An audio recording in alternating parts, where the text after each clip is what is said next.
selamat siang sahabat guru rantau. Berikut kabar guru.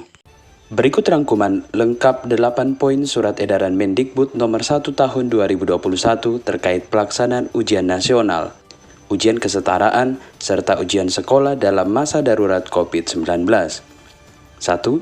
Ujian nasional dan ujian kesetaraan tahun 2021 ditiadakan.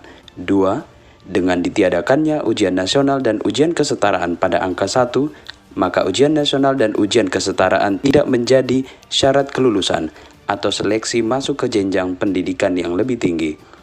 3. Peserta didik dinyatakan lulus dari satuan pendidikan setelah menyelesaikan program pembelajaran di masa pandemi COVID-19 yang dibuktikan dengan raport tiap semester, memperoleh nilai sikap atau perilaku minimal baik, serta mengikuti ujian yang diselenggarakan oleh satuan pendidikan.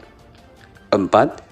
Ujian yang diselenggarakan oleh satuan pendidikan dilaksanakan dalam bentuk portofolio berupa evaluasi atas nilai raport, nilai sikap atau perilaku, dan prestasi yang diperoleh sebelumnya, penghargaan, hasil perlombaan, dan sebagainya, penugasan, serta secara luring atau daring, dan atau membentuk kegiatan penilaian lain yang ditetapkan oleh satuan pendidikan. 5. Selain ujian yang diselenggarakan oleh satuan pendidikan sebagaimana dimaksud pada angka 4, peserta didik sekolah menengah kejuruan juga dapat mengikuti uji kompetensi keahlian sesuai dengan ketentuan peraturan perundang-undangan. 6. Penyetaraan bagi lulusan program paket A, program paket B, dan program paket C dilakukan sesuai dengan ketentuan sebagai berikut. Kelulusan bagi peserta didik pendidikan kesetaraan sesuai dengan ketentuan pada angka 3, ujian yang diselenggarakan oleh satuan pendidikan bagi peserta didik pendidikan kesetaraan berupa ujian tingkat satuan pendidikan kesetaraan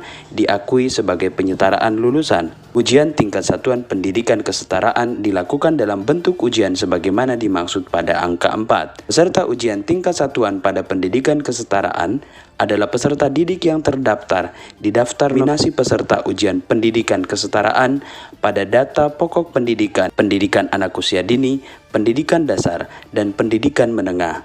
Hasil ujian tingkat satuan pendidikan kesetaraan harus dimasukkan dalam data pokok pendidikan. 7. Kenaikan kelas dilaksanakan dengan ketentuan sebagai berikut.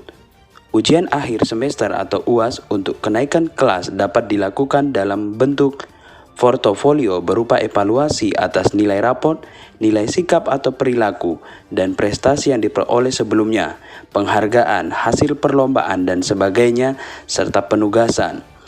Tes secara luring atau daring, dan atau bentuk kegiatan penilaian lain yang ditetapkan oleh satuan pendidikan. Ujian akhir semester untuk kenaikan kelas dirancang untuk mendorong aktivitas belajar yang bermakna dan tidak perlu mengukur ketuntasan capaian kurikulum secara menyeluruh, tegas Nadiem. 8. Untuk penerimaan peserta didik baru atau PPDB dilaksanakan sesuai dengan Permendikbud nomor 1 tahun 2021 tentang PPDB pada TK, SD, SMP, SMA, dan SMK sebagaimana tercantum dalam lampiran surat edaran ini atau dapat diunduh pada laman jdih.kemendikbud.go.id. Kemendikbud juga menyediakan bantuan teknis bagi daerah yang memerlukan mekanisme PPDB daring. Demikian kabar guru, Guru Rantau melaporkan.